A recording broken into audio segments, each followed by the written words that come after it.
Everyone and welcome to your कक्षा। आज हम करेंगे क्लास 6 की साइंस का चैप्टर 8 बॉडी मूवमेंट्स के MCQ. Test yourself. First question, how many bones are there in human skeleton. तो ह्यूमन स्केलेटन में कितनी बोन्स होती हैं? 300, 200, 206 और 306। Your time starts now.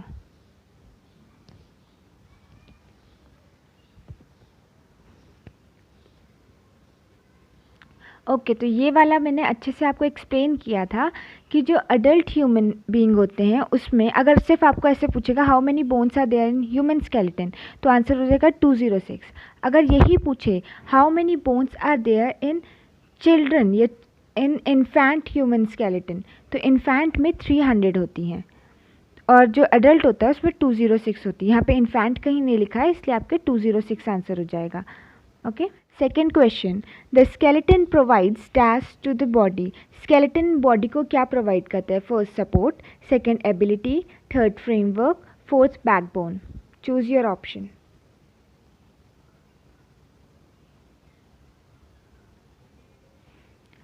तो जो स्केलेटन होता है वो प्रोवाइड करता है फ्रेमवर्क, तो ऑप्शन नंबर सी हो जाएगा correct. Third question, which of the skull bones are movable. Skull में कौन सी बोन्स मूवेबल होती है? मूवेबल मतलब जो मूव कर सकती हैं। First upper jaw, second teeth, third I socket, fourth lower jaw. Choose your option.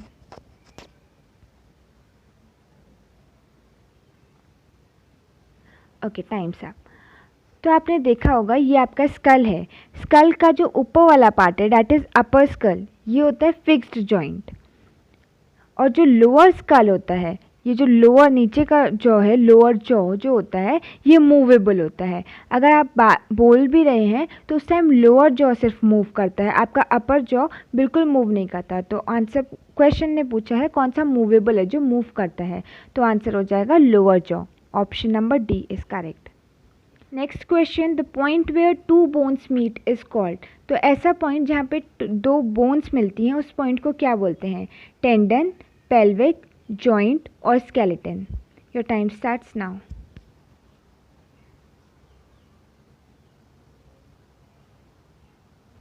Okay जहाँ पे दो बोन मिलती हैं उस पॉइंट को बोला जाता है जॉइंट, क्योंकि हमने देखा था टेंडन वो होता है जो मसल्स और बोन्स को कनेक्ट करता है, तो ये नहीं होगा। पेल्विक हमने पढ़ा था जो हमारा हिप होता है, हिप की बोन्स और जो बैकबोन है उस वो तीनों जॉइंट करके पेल्विक फॉर्म करती है, जॉइंट होता है इसका आंसर। और स्केलेटन तो हमको पता है जो भी बोन का स्ट्रक्चर है, बोन और कार्टिलेज का जो स्ट्रक्चर होता है that is known as the skeleton which provide framework to the body. तो इसका आंसर हो जाएगा ऑप्शन नंबर सी, जॉइंट। यहाँ पे आप देख सकते हैं यहाँ पे दो पॉइंट मिल रही हैं, इस पार्ट को ही बोलेंगे joint. Next question, which of the following animal move with just one large disc-shaped muscular foot? First earthworm, second cockroach, third snail, fourth tortoise.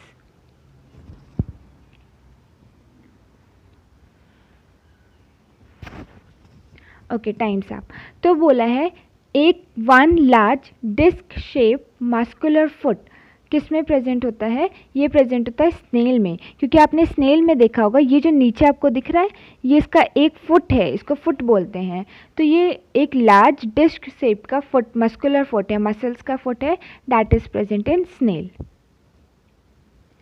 Next question, which one of the following is the characteristics of birds. Birds की क्या characteristics हैं? Strong muscle, light bones, hollow bones की all of these. Your time starts now.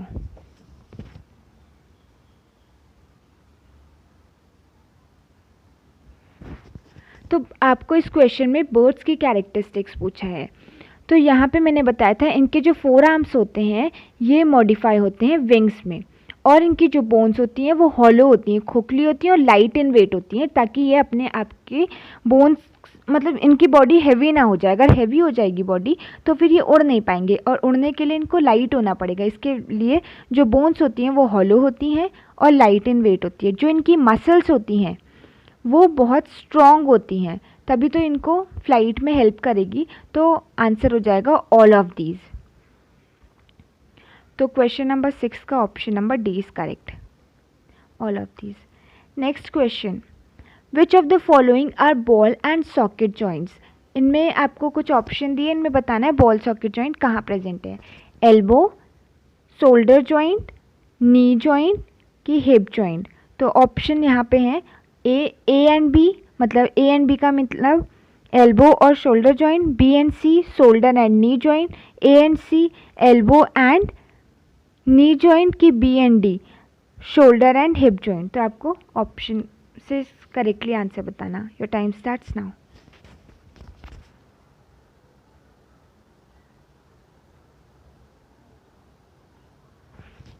तो जब ये question पूछा जाए तो आपका दिमाग में जाना चाहिए कि बॉल और सॉकेट जॉइंट आपने कहाँ कहाँ पढ़ा है। तो बॉल और सॉकेट जॉइंट में क्या क्या कैरेक्टरिस्टिक्स होती हैं। एक तो सबसे पहले ऑल डायरेक्शन में मूवमेंट हो सकता है, मतलब 360 डिग्री पूरा मूव कर सकता है, ठीक है। तो यहाँ पे शोल्डर जॉइंट, जो शोल्डर का जॉइंट है जहाँ पे आपका आर्म फिक्स है, उसको अपने आर्म को रोटेट करके देखो, वो शोल्डर से पूरा 360 टर्न कर रहा है, हर डायरेक्शन में मूव कर रहा है। That means ball and socket joint present है।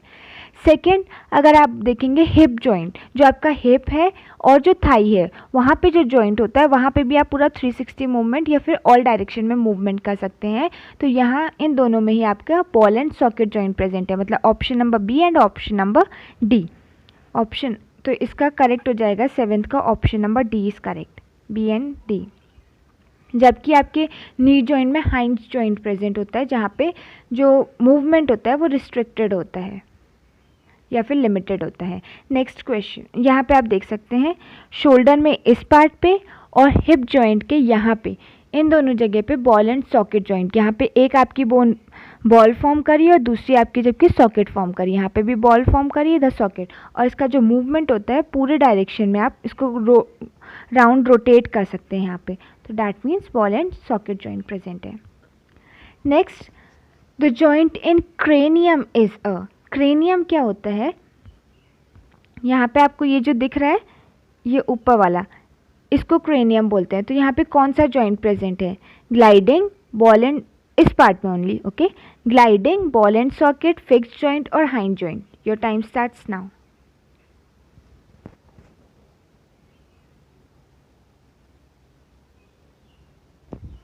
ओके, तो ये क्रेनियम में आपका फिक्स्ड जॉइंट प्रेजेंट होता है। तो answer will be option number C, that is fixed joint. Next question, a cockroach has dash pair of leg. Cockroach के कितने पेयर ऑफ लेग होते हैं, 2, 3, 4 और 1। Your time starts now.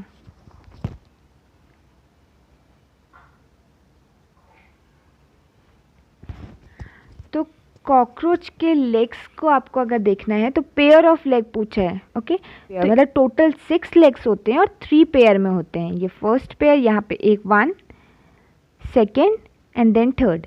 तो 3 पेयर ऑफ लेग्स प्रेजेंट है, यहाँ पे आप काउंट कर सकते हैं। इस तरफ 3 है तो इस तरफ भी 3 होगा, 3 pair. Option number B. Next question, the skeleton of the cockroach is called. Cockroach के स्केलेटन को क्या कहेंगे, मसल्स, एंडोस्केलेटन, एक्सोस्केलेटन और skull. Choose your option.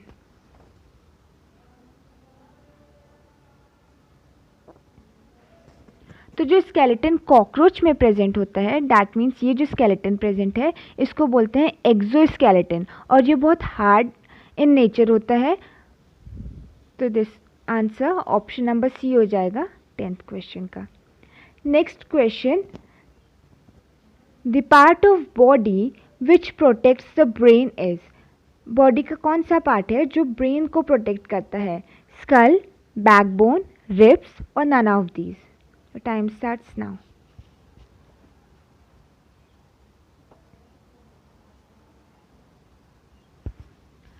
Okay, तो हमको पूछा है ब्रेन को कौन प्रोटेक्ट करता है, और आप जानते हैं जहाँ पे आपका ब्रेन है इस तरफ आपका ब्रेन प्रेजेंट है, तो यहाँ पे ये स्कल प्रोटेक्ट कर रहा है।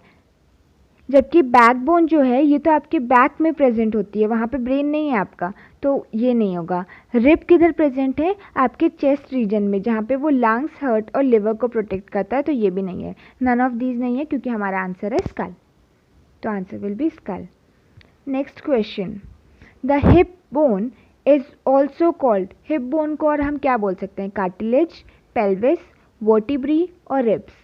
Your time starts now.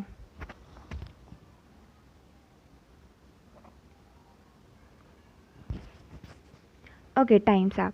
तो जो हिप बोन है उसको क्या बोलते हैं? आपने कार्टिलेज देखा होगा, कार्टिलेज आपके नोज की टिप में और एयर के अपर एयर में प्रेजेंट है, वेराज जो बोन्स होते हैं उसके एंड में भी प्रेजेंट होता है कार्टिलेज। कार्टिलेज क्या होता है? ये बोन से थोड़ा सा फ्लेक्सिबल होता है, बोन जैसे रिजिड होती है पर उसके कंपैरिजन में कार्टिलेज फ्लेक्सिबल होता है, तो ये आपके हिप बोन में नहीं प्रेजेंट होता है, या हिप बोन को कार्टिलेज नहीं बोलते हैं मेनली। वर्टिब्री, वर्टिब्री क्या होती है? जो बैक में आपकी जो बैकबोन है या जो स्पाइनल कॉर्ड है उसी को हम वर्टिब्री कहते हैं। नेक्स्ट रिब, रिब क्या है? जो चेस्ट रीजन में आपके रिब प्रेजेंट होती हैं, ऐसे बोन्स प्रेजेंट होती हैं जो लंग्स, हार्ट और लिवर को प्रोटेक्ट कर रही हैं, वो रिब्स होती हैं, तो वो भी हिप बोन नहीं है। जबकि जो पेल्विस है that is the hip bone, जो पेल्विस होती है उसमें 2 हिप बोन होती है और एक आपकी पीछे से बैकबोन आ रही होती है, तो ये सब पूरा रीजन को पेल्विस बोलते हैं। तो क्वेश्चन नंबर 12 का ऑप्शन नंबर बी करेक्ट हो जाएगा। यहाँ पे आप डायग्राम से भी समझ सकते हैं। ये जो प्रेजेंट है दिस इज़, ये आपकी दोनों हिप बोन है और ये पीछे से आपका बैकबोन आ रहा है, ये तीनों मिलके क्या बनाते हैं? पेल्विस, और इस एरिया को पूरा पेल्विस बोलते हैं। Next question, how is pelvis bone formed by the fusion of, I hope आप ये आंसर सही बताएंगे।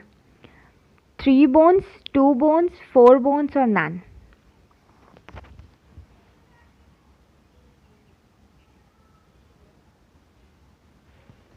तो जो पेल्विस बोन अभी हमने पढ़ी थी वो कितने बोन के फ्यूजन से बनती है? तो अभी मैंने थोड़ी देर पहले इससे प्रीवियस वाले क्वेश्चन में डिस्कस किया है, जो पेल्विस होगा वो 3 बोन से बनेगा, 2 हमारे हिप बोन रहेंगी और एक आपके स्पाइनल कॉर्ड या वर्टिब्रल कॉलम का रहेगा, तो ये 3 बोन फॉर्म करती हैं पेल्विस को। तो ऑप्शन नंबर ए हो जाएगा for question number 13।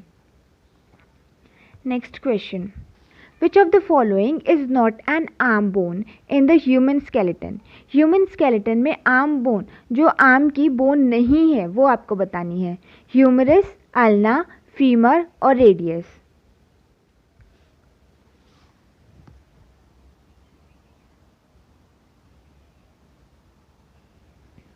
Times up. तो हमारे आर्म को 2 पार्ट में डिवाइड किया गया है। यहाँ पे आपका एल्बो है, एल्बो के ऊपर जो भी प्रेजेंट है that is known as upper arm, whereas elbow के नीचे जो प्रेजेंट है that is known as forearm.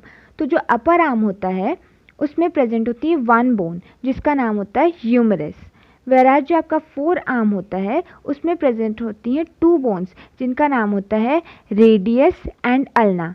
तो रेडियस एंड अल्ना, तो ये 2 बोन प्रेजेंट है आपके फोर आर्म में, वेयर एज अपर आर्म में प्रेजेंट है ह्यूमरस।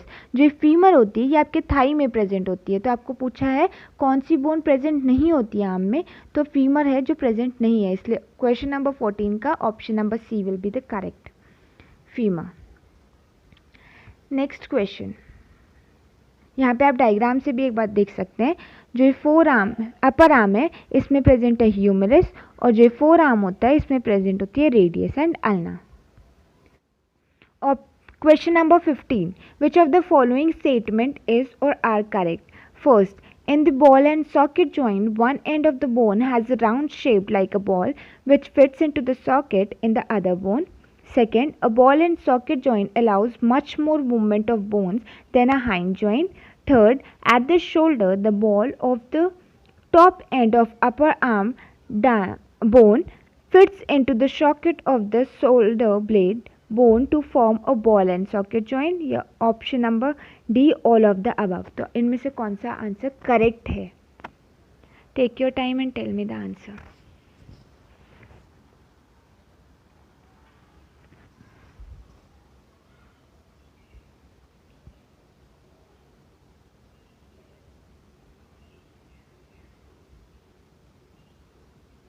नाउ आई होप कि आपने अपना ऑप्शन चूज़ कर लिया होगा।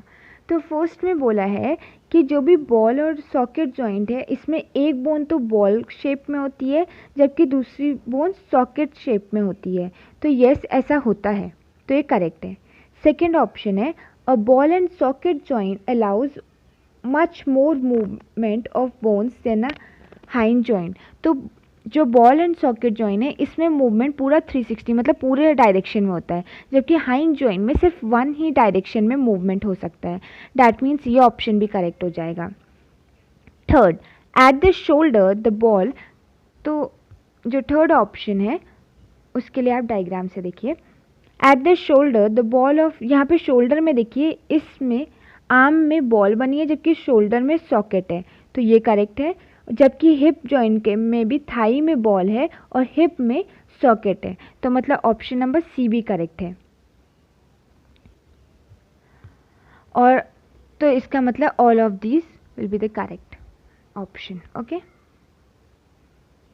Now moving to next question, that is question number 16. Read the following statement carefully and choose the incorrect one. तो आपको इनमें से इनकरेक्ट को फाइंड आउट करना है। ऑप्शन नंबर ए है cartilage is a soft bone and it is formed in our ear and nose only. If cartilage found between bones, it reduces friction and allows the end of bones to move easily over each other without damaging them. The cartilage disc also absorbs the shock when we run, jump, or do other such activities. Ki none of the above. Take your time and tell me the answer.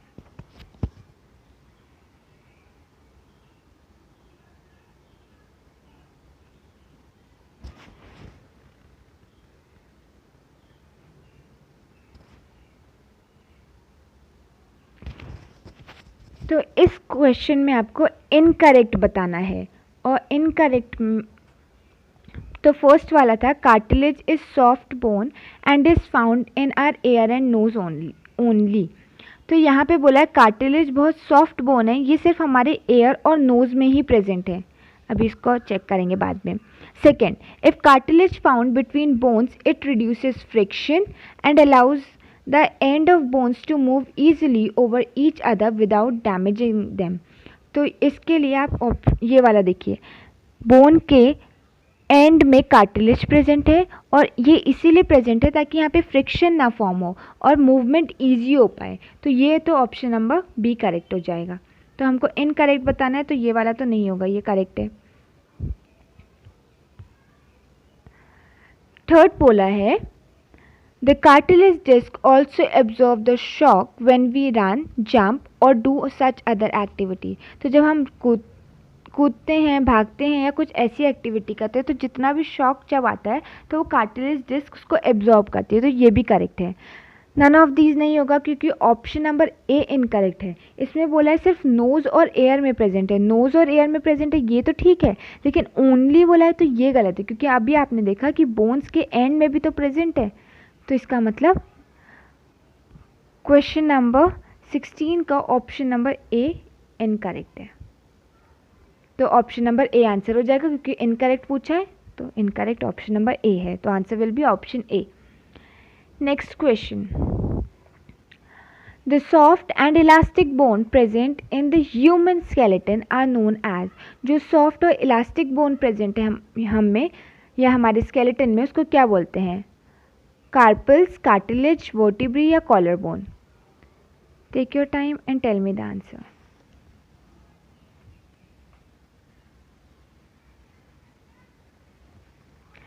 इसका हो जाएगा elastic bone जो होती है soft और elastic. तो soft और elastic हमारी कार्टिलेज होती है, ठीक है, तो इसका आंसर हो जाएगा कार्टिलेज, क्योंकि आप नोज़ के टिप में या अपर एयर में देखेंगे तो यहाँ पे आपका सॉफ्ट भी और इलास्टिक भी है, तो ये कार्टिलेज हो जाएगा इसका answer. Next, read the following sentence carefully and choose the correct one. Correct you have to find out. Backbone provides main support to the body. Backbone attached shoulder bones, ribs and hip bones. Third, backbone protects the spinal cord. Ki all of the above.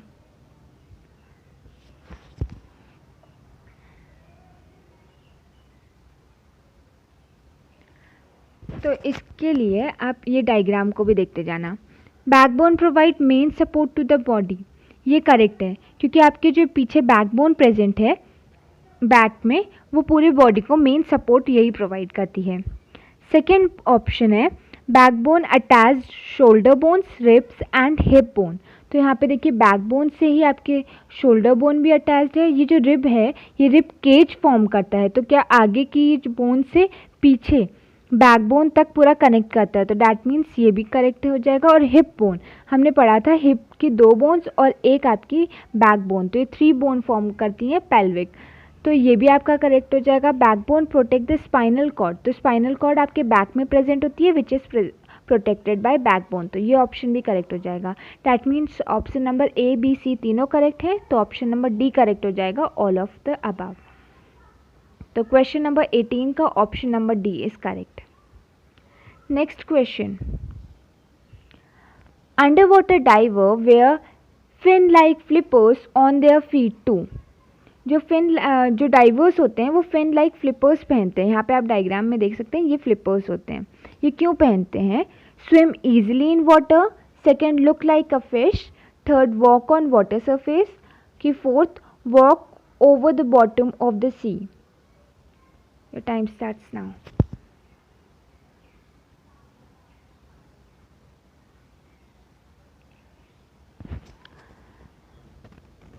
तो यहाँ पे अगर हम बोलेंगे walk over the bottom of the sea, तो ये incorrect हो जाएगा। Walk on water surface, water surface पे तो कोई भी वॉक नहीं कर सकता चाहे कुछ भी पहन लेंगे। वो लुक लाइक फिश, ये भी कोई मोटिव नहीं है उनका फिश की तरह दिखने का। जबकि स्विम ईजिली इन वाटर, ये करेक्ट हो जाएगा। ये इसीलिए फ्लिपर्स पहनते हैं ताकि ईजिली स्विम कर सकें ये वाटर में। तो क्वेश्चन नंबर 19 का option number A is correct.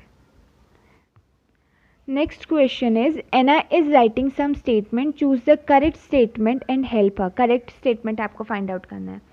First, the joint where our neck joins the head, जहाँ पे हमारा neck head को connect करता है उसको बोलते हैं pivotal joint. Correct है कि incorrect है? Second, there are some bones in our head that are joined together at some joint called fixed joint. जो हमारे head में bones हैं वो कहीं वहाँ पे फिक्स्ड जॉइंट प्रेजेंट होता है। The head and tail of the fish are smaller than the middle portion of the body and the body tapers at both end called streamline.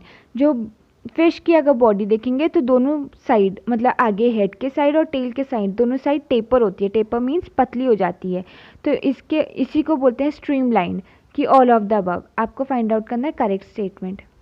Take your time and tell me the answer.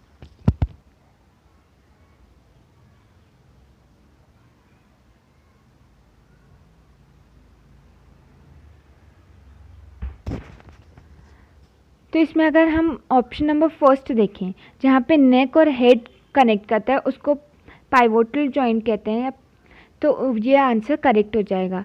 इसी की वजह से हम अपने नेक को या head को left right forward backward movement कर पा रहे हैं। सेकेंड, कि जो हमारा स्कल है वहाँ पे फिक्स्ड जॉइंट प्रेजेंट होता है, तो ये भी करेक्ट हो जाएगा।